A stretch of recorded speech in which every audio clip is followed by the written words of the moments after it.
Zana e malit, mitologjia më e lashtë shqiptare. Mira e mira vjet më parë jetonte një zanë shumë e bukur.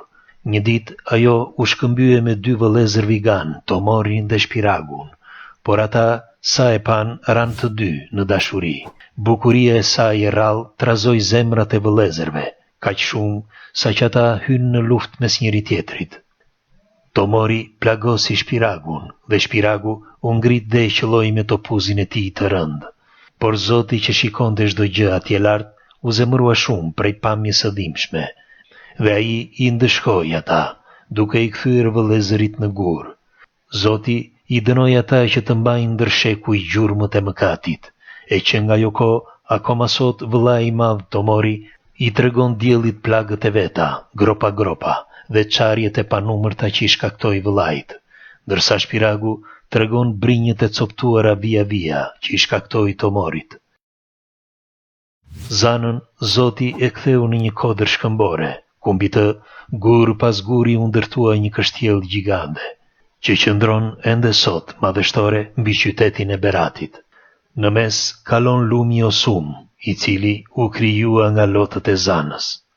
Kjo pra është mitologjia më e vjetër shqiptare e zanave. Zan në gegnisht do të thotë zëri.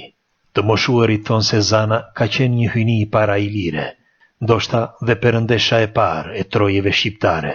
Do t'ju lutesha kush nuk e ka bërë le t'i bëj like faqes që të shihemi sërish. Juve nuk ju kushton asgjë, për ne është një diferencë e madhe. Ju faleminderit që jemi për herë bashkë, kalofshi një ditë bukur.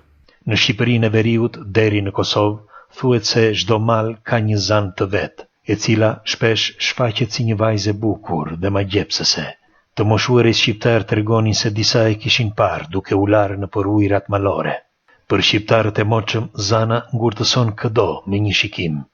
Për zanat kanë folur gjuhëtar dhe albanolog të njohur, si Jokli, Lamberts, Çabej e tjerë.